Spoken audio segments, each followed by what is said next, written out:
Coming up, I delve deep into an Aussie specialty. So why does Australia have such a lethal array of venomous snakes? I'm on a wild, wet and windy visit to Fraser Island. 1,000 kilometres north of here, there's a tropical cyclone. And I come face to face with a dingo. What a sight. Fraser Island dingo.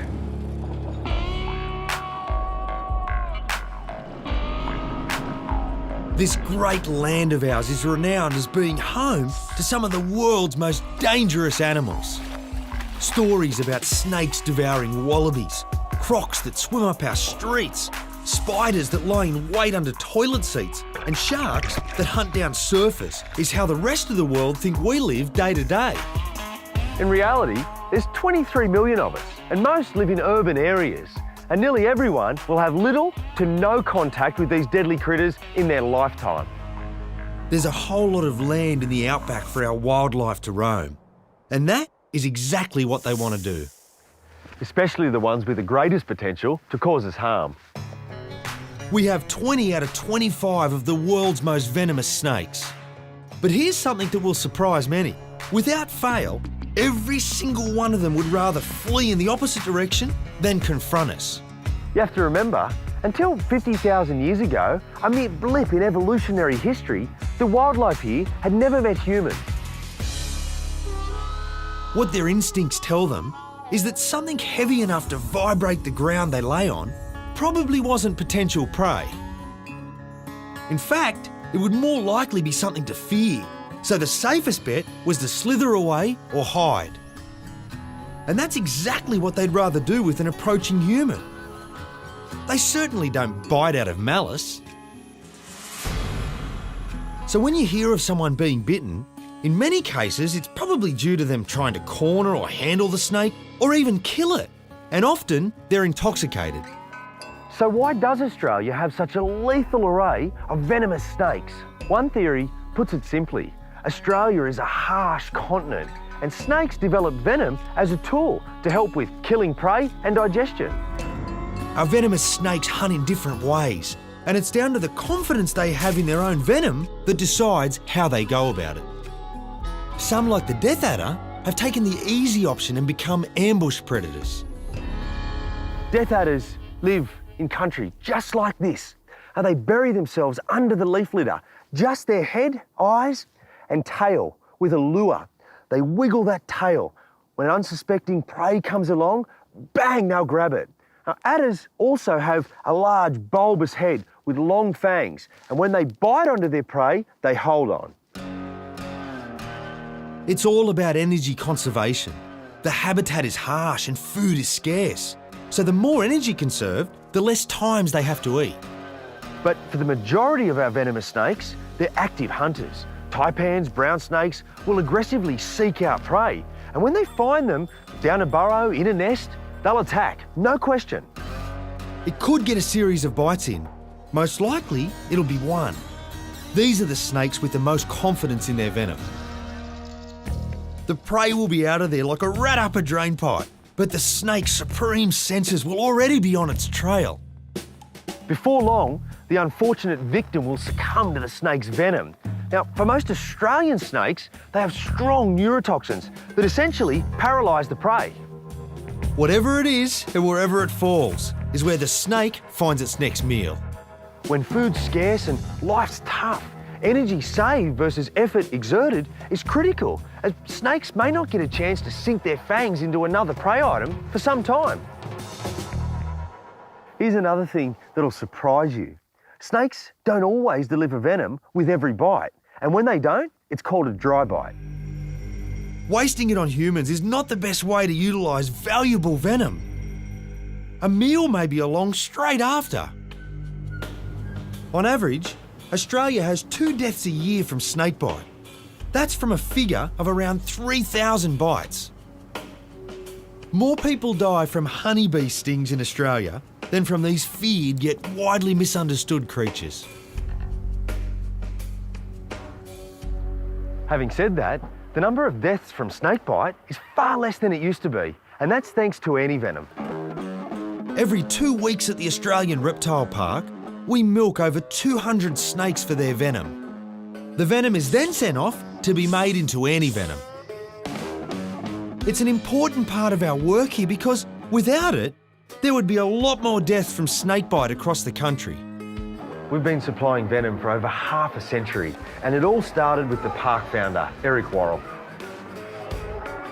Until 1955, the only available snake antivenom came from tiger snakes. It didn't matter if you were bitten by a brown snake or a death adder, that's what you got. But a spat of deaths in the early 1950s from taipan bites saw Eric step up and become the main supplier of taipan venom until an antivenom was released. Subsequently, antivenoms were released for brown snakes and death adder until a polyvalent antivenom was released that combined snake venoms so that any unidentified bite could be treated across Australia. The venom we extract here is sent off to the BioCSL in Melbourne to be made into antivenom. Now that's the last for this batch, and it's on its way.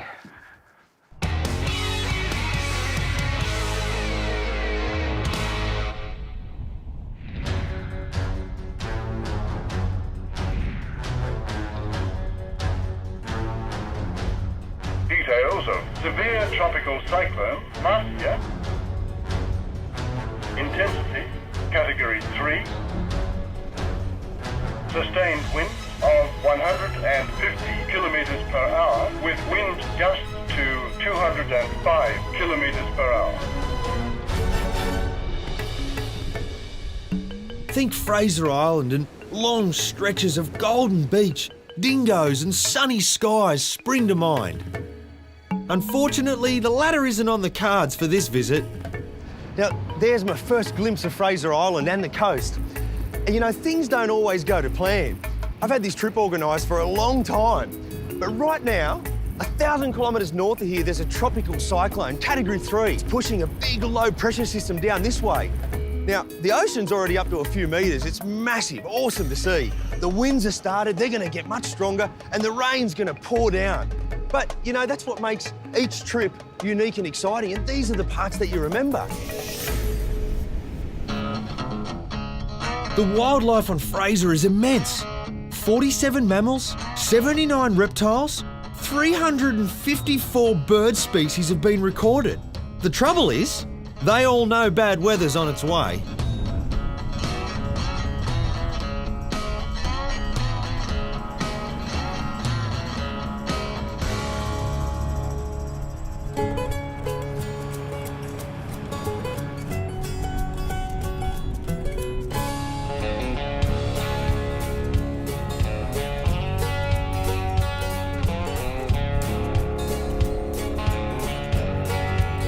This is 75 Mile Beach.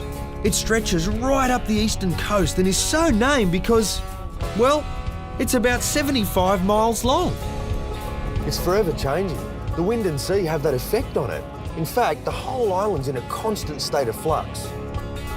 For 2 million years, ocean currents and waves have swept sand north along the mainland's coastline. It collected here, covering bedrock that stretched along the coast until sand rose above the water. And that's what we have today, a continually evolving mass, 123 kilometres long and at its widest point, 22 across. Now, you may be asking yourself, how can an island made of sand support all this vegetation? Surely it hasn't got the nutrients needed for life. Well, it has, and the whole island's living proof.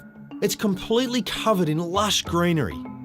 And the greatest thing is, I'm over 200 metres above sea level on a sand island in the middle of a rainforest. Nowhere else on Earth will you find this. Rainforests are specialised ecosystems. They need very specific conditions to thrive. Plenty of rainfall and nutrient-rich soils. The island didn't come with soil for plants to grow in, but if you take some sand, mix through some minerals, some fungi, add a drop of water, plants can grow. And that's exactly what happened. Now, as the forest got established, the cycle begins to turn over. The trees are up, the leaves fall, they decompose, and now they turn over their own nutrient-rich soil. No matter where they are in the world, you'll find one thing common to the trees in the rainforest. Life on the ground in the understory is tough, especially for plants, because they need sunlight and very little penetrates through the canopy, except when a big old tree like that comes crashing down and it leaves a gaping hole and sunlight floods through. Then it's a race to see which sapling can get up into that patch of sunlight the fastest. That's the plant that'll fill that hole.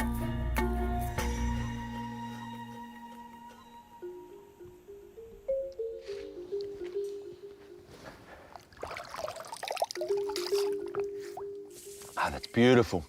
Fraser Island's creeks and streams have some of the cleanest and most crystal clear waters on Earth. And that's because the water passes through the sand and it acts as one giant filter. The streams aren't the only fresh water on the island. This rough-looking shoreline is actually one of the island's greatest draw cards. Unfortunately, in this weather, you don't get to see what the attraction is. This is the view any other time of year. It's Lake Mackenzie. Now, remember, this is fresh water. It's inland and on a sand island. So how on earth is it here? It's known as a perched dune lake. Its formation is down to the dead plant life covering a bowl in the sand. Over time, all that organic build-up has hardened to form its own bowl. That's allowed rainwater to collect and leaves us with the lake we see today. It's a stunning body of water that would challenge any around the world for its purity.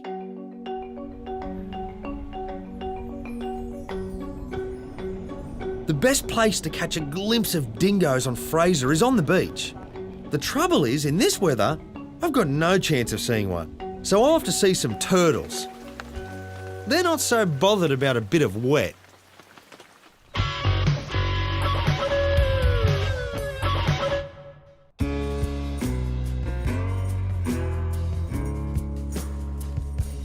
Earlier at the reptile park, I sent off our latest batch of snake venom to the BioCSL labs in Melbourne. It's there that they turn it into antivenom. But snake antivenom isn't all they make. Other countries might have more venomous animals, but ours are certainly the most potent. BioCSL got involved with antivenom production in the late 1920s. It was clear then that something had to be done to protect the growing population from the threats that surrounded it. Snakes and spiders get the majority of the bad press, but there's a long list of other deadly species we should also consider. There's jellyfish, octopus, fish, and ants out there that can have just as much of a devastating effect.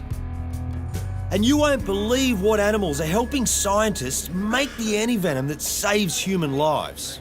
Yes, boy. Hey. At this farm, the species that are involved in antivenom production are rabbits for funnel web spider, sheep for box jellyfish, and horses which produce antivenoms for all the land snakes, plus sea snake, redback spider and stonefish. If we went back to the earliest days of antivenom development, it involved horses, using horses as the animal to immunise with venom to produce antibody. And that remains the dominant technique throughout the world today. Technology really hasn't changed over the years. The main change has been the introduction of the apheresis machines which are human plasma collection technology. Well, who'd have thought that? So the horses are injected with minute amounts of venom over time, so small that it doesn't have an adverse effect. But what it does do is produce antibodies that counteract the foreign substance in its system. 12 months down the line, blood is taken and the plasma extracted. That contains the antibodies, which, when injected into the snakebite victim, neutralises the venom. What's happening today is blood's being drawn from the horse and it passes through this apheresis kit machine, which separates red blood cells from plasma. Now, the plasma is collected in the bags below, which is used for antivenom production, and the red blood cells are returned back to the horse during the process. This process takes about 3 hours, and 10 to 12 litres is collected from each horse. Here's our equine antivenom production plant. It's about 5 days from go to woe in this process. We produce enough antivenom so that every hospital in Australia, if they need it, has antivenom available. We make 11 different types of antivenom here. Antivenom for black snakes, taipans, death adders, tigers and brown snakes. We also make a polyvalent antivenom, which is those 5 land snakes combined. The sea snake antivenom, a funnel web spider antivenom, a stonefish and a box jellyfish antivenom. The one that gets used the most is redback spider. Redback spiders are found throughout Australia because they have actually adapted to live around humans. So virtually every house will have redback spiders. And all the venom from land snakes comes from the Australian Reptile Park.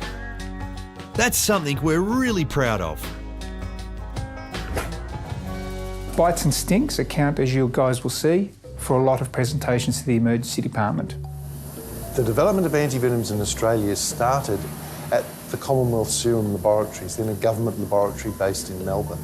So CSL Limited has a long history of involvement in this area. They developed the venom detection test, they developed the first aid technique that is now standard in Australia and is being looked at in other parts of the world. They've been involved in producing guidelines for doctors on managing envenoming around Australia over the last probably 30 plus years. So in Australia, the number of snake bites that present to hospitals throughout Australia is about 600 a year. The redback spider envenomation, where people come in with quite extensive amount of pain, what we call local sweating, piloerection, where the hairs stand on end, that's the most common presentation to emergency departments that require antivenom. The typical person thinks that a snake fang is really pretty large. You know, snake's on a plane. This is an African snake, a gaboon viper, very large fangs. That's kind of the preconception that some people have. But many times, because we've got very toxic snakes in Australia that have, generally speaking, pretty short fangs, then a bite may not particularly be noticed by the patient. That's a brown snake fang, the leading cause of death from snake bite. So this says that you can have a person who collapses out in the bush or even at home after a snake bite, unaware that the cause of their illness is a snake bite.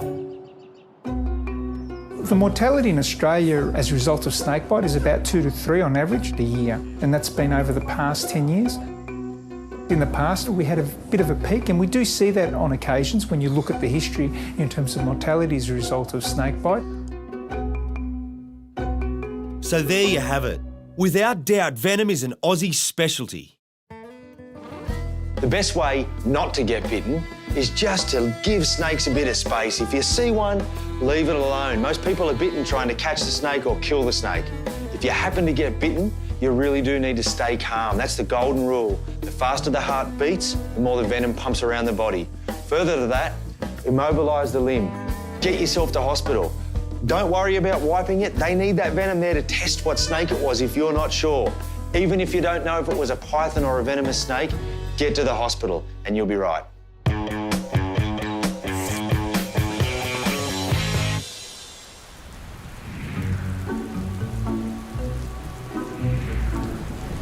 This is Lake Allum, another one of Fraser's stunning freshwater lakes, and it's home to some inquisitive little critters. These are Crefts river turtles. They're a subspecies of Australian short-necked turtles. To get a closer look, I'm going to have to get wet. Well, wetter than I already am.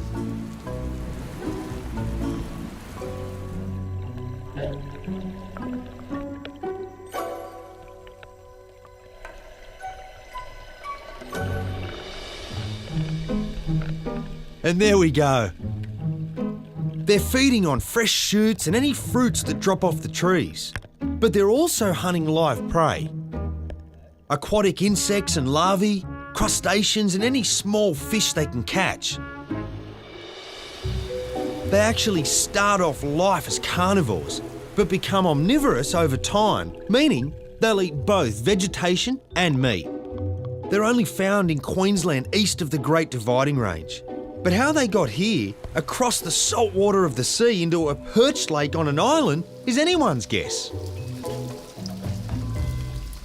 That's another world under there. And that's one species that doesn't mind this weather. But this species does. I'm out of here.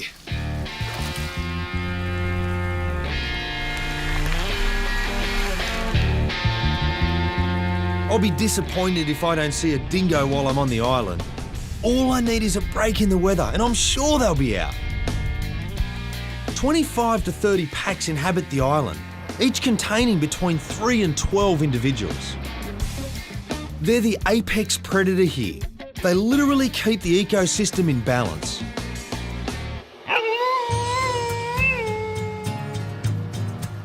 These dingoes are from the north of Fraser. The full, healthy body is a giveaway. They're hunters, not used to human handout. Their diet is varied, made up of birds, reptiles, fish, invertebrates and mammals. They're living the high life, and that's probably why Fraser Island dingoes are the biggest in the country. They average 18 kilograms here compared to 16 in Kakadu and 13 in Central Australia. But these amazing creatures have been subject to hatred and persecution ever since Europeans first brought agriculture to our shores. It's when they come into contact with human activity that the trouble begins. Whether intentional or not, feeding dingoes upsets the natural ecology. If people are feeding them, that leads to a loss of hunting skills, and they become dependent on food scraps. Not a good situation. If the food source they're relying on stops, that's when dingoes can become aggressive and incidents occur. Things are looking up. With a break in the rain, there's every chance a dingo will venture out. I'm heading down the beach to see what I can find. And look at that. He's a bit worried. I'm back down the south end of the island where human interaction is more common. If I'm right, his thin body's a sign he's got a bit used to handouts and probably hasn't learnt the hunting habits of dingoes further up the island. What a sight. Fraser Island dingo. Doesn't get any better than that.